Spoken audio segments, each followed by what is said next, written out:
Приветствую вас, уважаемые подписчики и гости моего канала.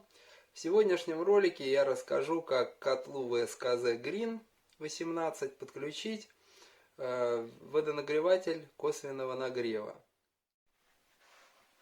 Итак, для начала нам нужно замонтировать крепеж для наших полипропиленовых труб, которые будут подключаться к водонагревателю. Это линия подачи теплоносителя к змеевику водонагревателя и линия обратки. Вот, по лазерному уровню мы выставляем. Ну, у каждого здесь свой вариант, поэтому монтирует каждый как для себя удобнее. Далее, значит, приходит у нас вот сюда будет приходить эта линия подачи и, соответственно, сюда линия обратки. Ну, крепеж я уже сделал именно для трубы, для подающей обратки. Соответственно, далее коллектор горячей воды уже подготовлен с редуктором давления. То есть остается только присварить сюда полипропиленовую трубу 25 диаметра, армированную алюминием. Соответственно, циркуляция горячей воды, вот насос, также все подготовлено для трубы, чтобы дальше сварить ее и подключить к водонагревателю. Дальше, значит, вешаем водонагреватель, сам водонагреватель косвенного нагрева. Выглядит это вот он таким вот образом. У меня это модель Stout 75 литров. Вот. Все зададут вопрос, почему 75 литров? Потому что данный котел ВСКЗ Green 18, он 18 киловаттный.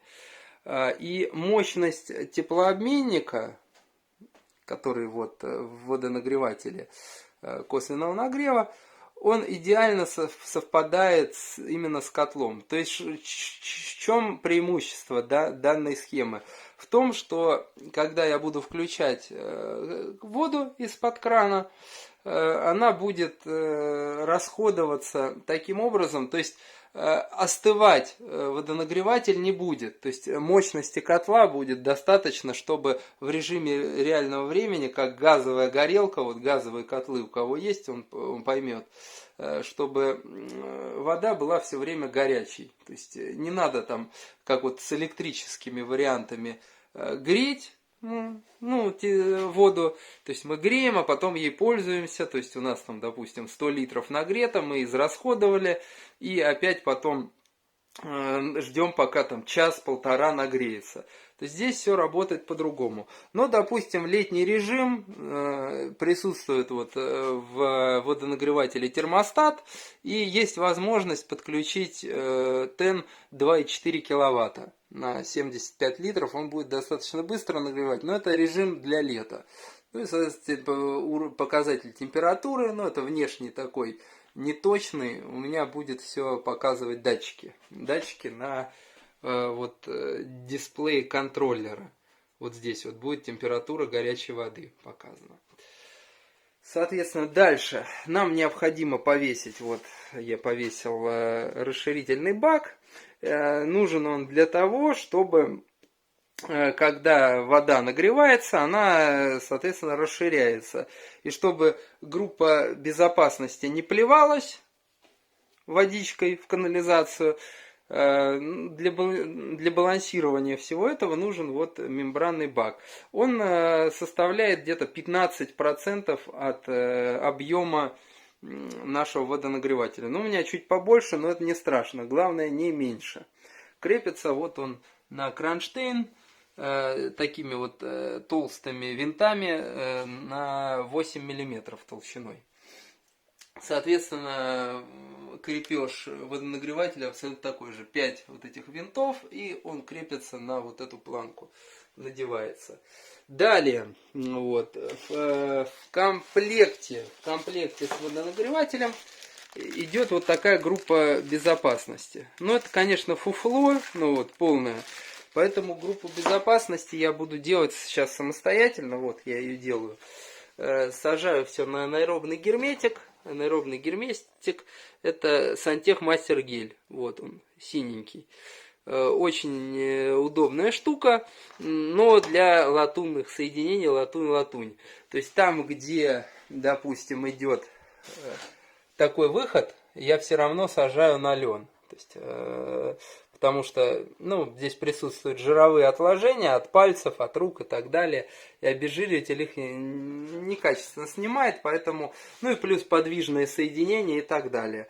Подключение, значит, этого водонагревателя происходит каким образом? Вот сюда подключается группа безопасности, подвод холодной воды, от нее будет линия на бак-водонагреватель, соответственно, сюда подходит циркуляция, отсюда выходит горячая вода и соединяется с коллектором.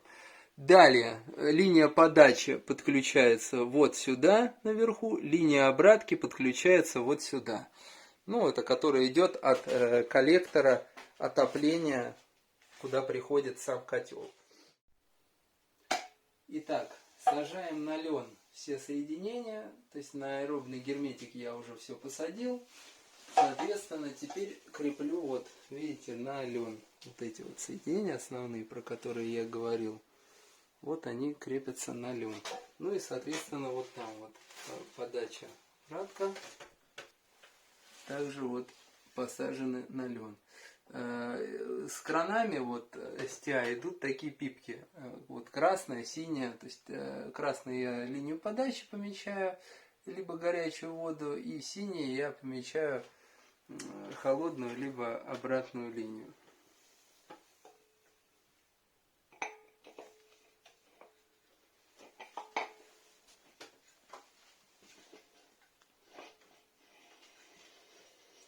Много ли, мало ли льна, слишком много его не надо, но для этого существует, чтобы вот если чуть-чуть переборщили, вот эта паста Юнипак.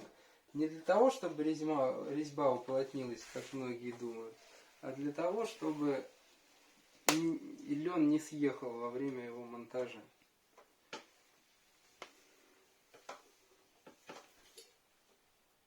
Вот так вот можно вот здесь посмотреть, вот увеличить.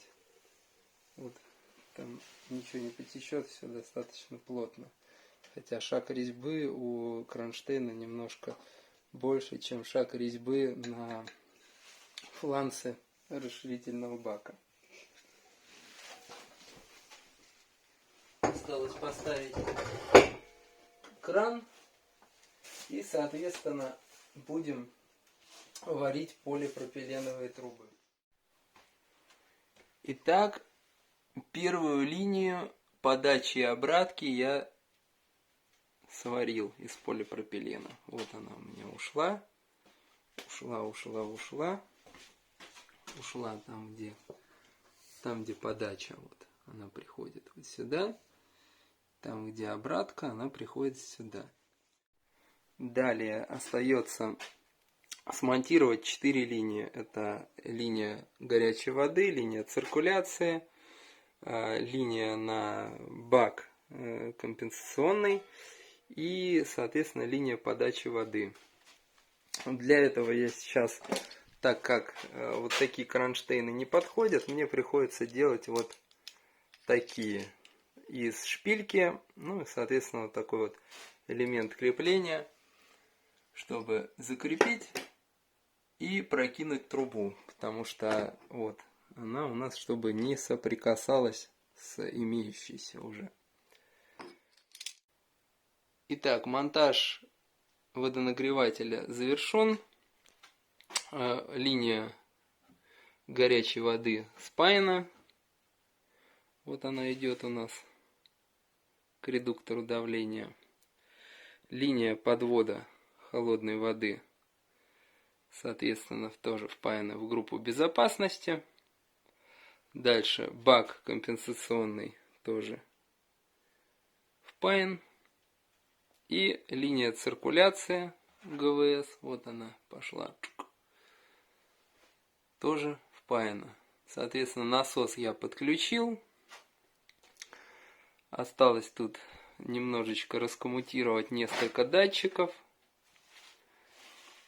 Датчики у меня идут вот в такой гофре и трубке. Соответственно, к контроллеру я уже один датчик подключил. Температура горячей воды сейчас на данный момент 28 градусов. Осталось немножечко поработать с контроллером, запрограммировать его и тестировать, запускать систему. Что касаемо двух шлангов, вот этих вот. Один — это слив воды бойлера, то есть если нужно уехать, слить его быстро полностью на зиму. То есть вот это все идет подключено к канализации. И, соответственно, клапан сброса, то есть если давление превысит, то есть порвет мембрану в компенсационном баке, то сработает защита, и чтобы водонагреватель не разорвало, вода пойдет также в канализацию. Итак, делаем запуск нашего водонагревателя.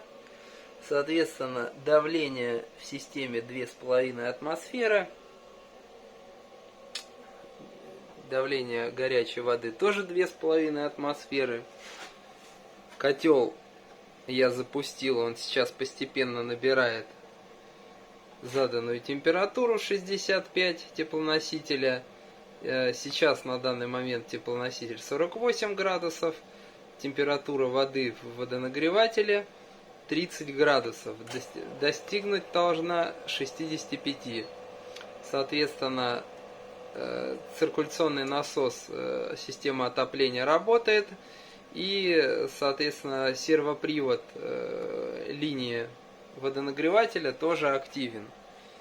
Строгую трубу, подача горячая, обратка горячая. Ну, соответственно, ничего нигде нету, ни одного подтека, все сухо. Остается ждать, пока у нас включится циркуляционный насос. Соответственно, вот здесь идет температура линии циркуляции 29 градусов. Когда она достигнет 55 градусов, включится циркуляционный насос. Вот так вот выглядит сервопривод, который управляет линией подачи. Закрывает ее плавно, открывает ее плавно. Итак, котел выходит на заданную температуру. Сейчас температура теплоносителя 63 градуса.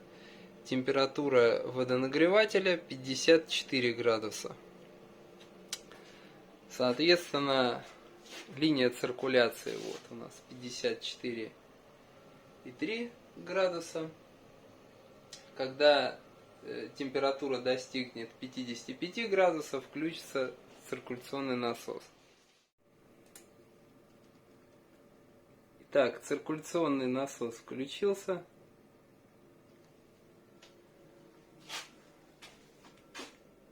Заработал. Соответственно, вот у нас 56 градусов.